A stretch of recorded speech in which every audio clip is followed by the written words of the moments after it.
The case for annexing Greenland has little to do with national security, but the financial and political interest of the GOP's donors, specifically Thiel and Sam Altman. What's more is after 2028, Trump's existing prior felony convictions and pending charges will be back into play, and it's almost a guarantee that if he loses power, him and many of his administration will go to prison. A private city he founded, with no ties to Western alliances, is a buffer if that was to happen. Greenland also serves as one of the cheaper geographical locations for Praxis to build a city, which leads us to the question, what would a Praxis city look like? Classic deregulatory oligarchy, one propped up by what Praxis calls acceleration zones, a new type of special economic zone that accelerates technological progress in service of national priorities by attracting technologists and developing an institutional and regulatory structure that unlocks technological development. They want to push AI, crypto, energy, and biotech through, quote, increasing velocity of experiments via streamlined regulation. Certainly increasing the velocity of experiments in biotechnology with the loosening of regulation will be a good thing. No problems there. Yet, it's important to get at the ideological heart of this project. And if the symbolism wasn't enough, we have this. Mother Jones reported that employees of Praxis were subjected to welcome packets containing book recommendations from the likes of Julius Evola, founding ideologue of fascism, the racist pseudoscience book, The Bell Curve, which proposes that certain minority groups possess lower IQs, and a more recent neo-fascist book called The Bronze Age Mindset. With this, employees have also stated many within Praxis's leadership are obsessed with Nazi occultism. Yes, you heard that right.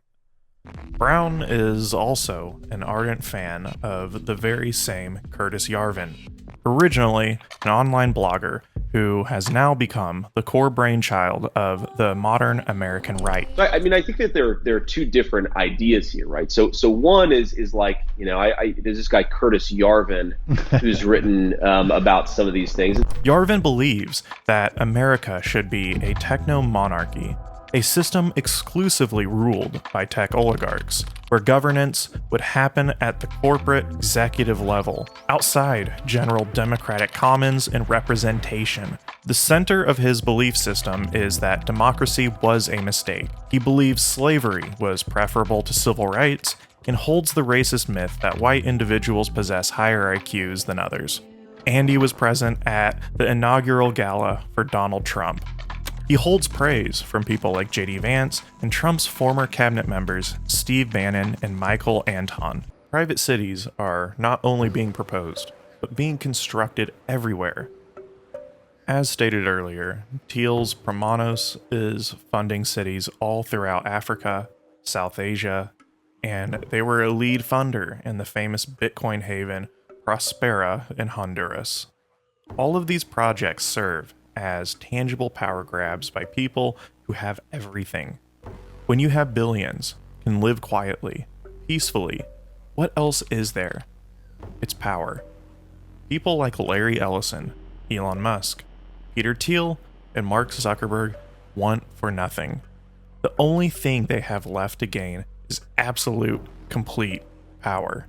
Control over you, your family, the earth itself.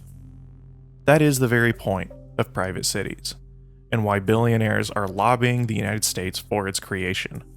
We know corporations control every arm of the state with billions in lobbying dollars, but controlling the most powerful government in the world is not enough. Now, they want their own state. There's historical precedence for Praxis. Private cities have functionally existed all throughout history.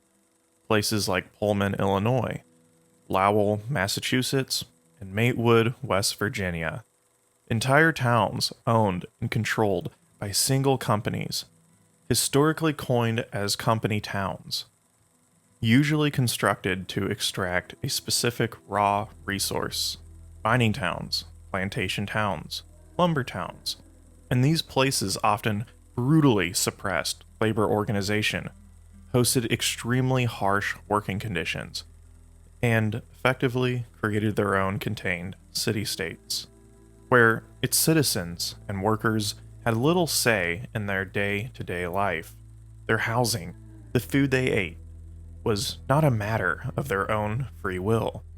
In the 21st century, it's impossible to imagine a private city that doesn't look like this, but within the veneer of an Amazon fulfillment center.